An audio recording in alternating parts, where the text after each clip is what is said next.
Hello learners. In this video, we will deep dive into the concept of OOPs in JavaScript. So, watch this video till the end. I would request you to please subscribe to this channel, like this video and share with your friends. Let's get started.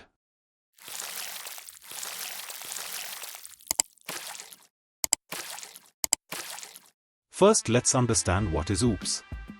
OOPs in JavaScript is a way to organize and structure your code using objects. Objects represent real-world things which have some properties, like name, color, etc., and methods or actions, like walking, speaking. Within OOPs we have two main concepts, class and object. Classes are blueprint of objects. Let's say we have a car class within which we have group of cars. Similarly, objects are something which have some behavior and properties. Like car might have some properties like color and behavior like moving. Let's see a code example of how objects are being created.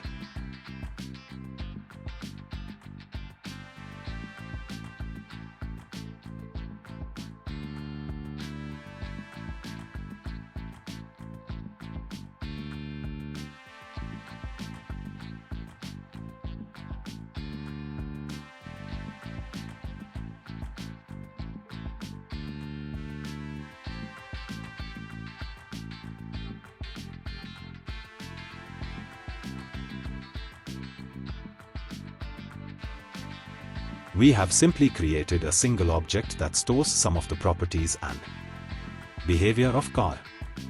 Now let's see how we create class.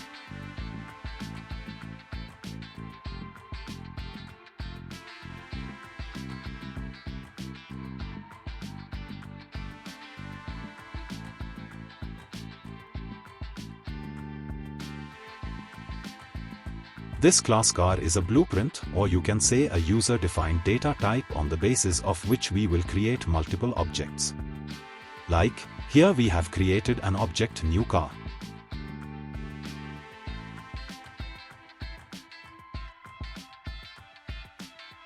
Now let's learn what are constructors and what is the use of this keyword inside classes. Constructor is a special function inside a class that runs automatically when you create an object. This keyword refers to the object that is being created or used. Let's understand by implementing it inside the code.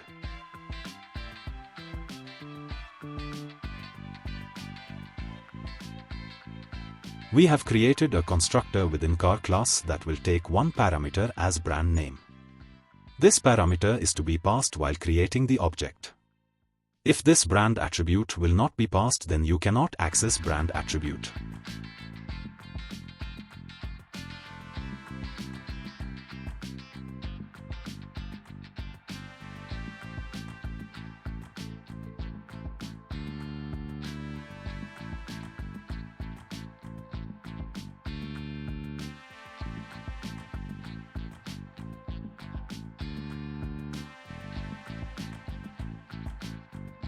Now let's dive deeper and understand four pillars of OOPs.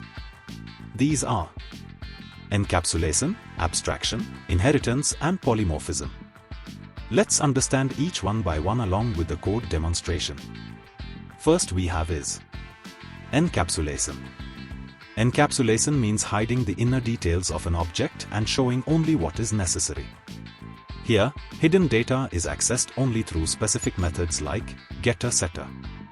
Let's understand how to implement encapsulation in OOPs.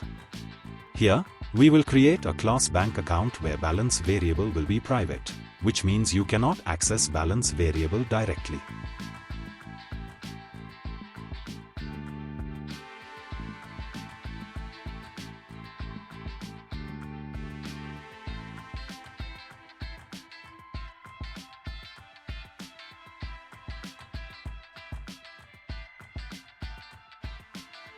As you can see, we could not access the balance of my account object.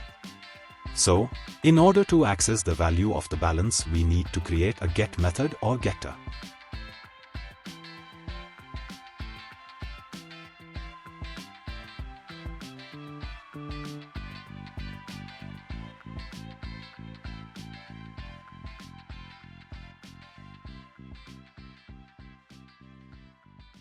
We can also modify and edit the value of the balance by adding or subtracting values of it.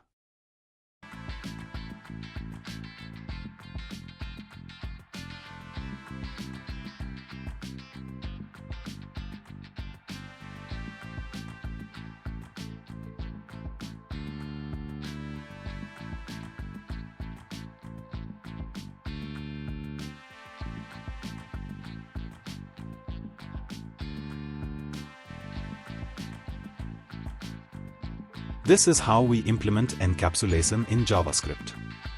Let's move on to another concept, which is abstraction. Abstraction means hiding unnecessary internal things from the user and showing only the important details. When it comes to implementation part, the implementation of abstraction is more or less similar to encapsulation. Let's see a quick implementation of it. We will add a public field bank name that can be directly accessible. As in this example, bank name is not a critical information and can be shared, but balance is sensitive data and also unnecessary for other people, so it is hidden.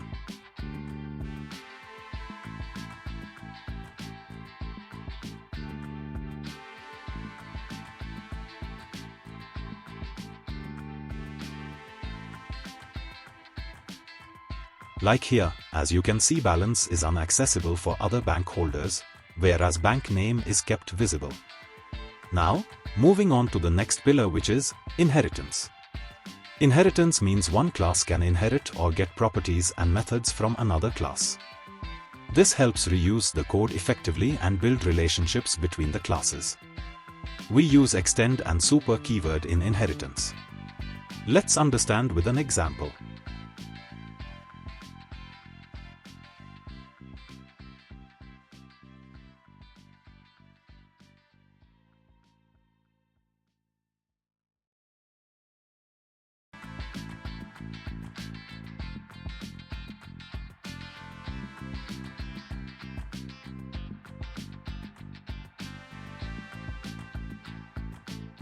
Here, we have created a parent class animal within which we have created another child class dog, which inherits all its properties and method.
Finally, we have polymorphism.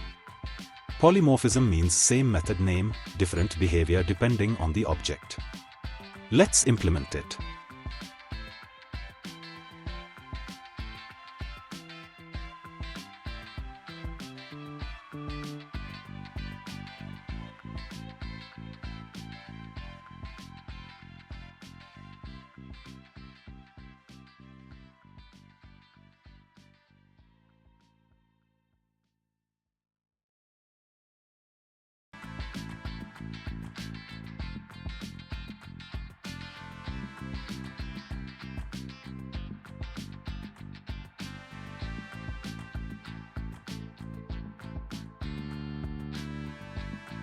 In this example, we have same method name speak, but behavior is different. In the first class, animal speaks. In the second, animal barks, and in the third, animal meows. So, every time we are overriding the speak method. That's all for this video. I hope I was able to explain every part of the code and its execution in a simple and easy to understand way. If you have any questions or thoughts, feel free to drop a comment. I'll make sure to reply. Don't forget to like this video, share it with your friends, and subscribe to the channel for more such content. See you very soon in the next video. Thank you so much for watching till the end. Bye.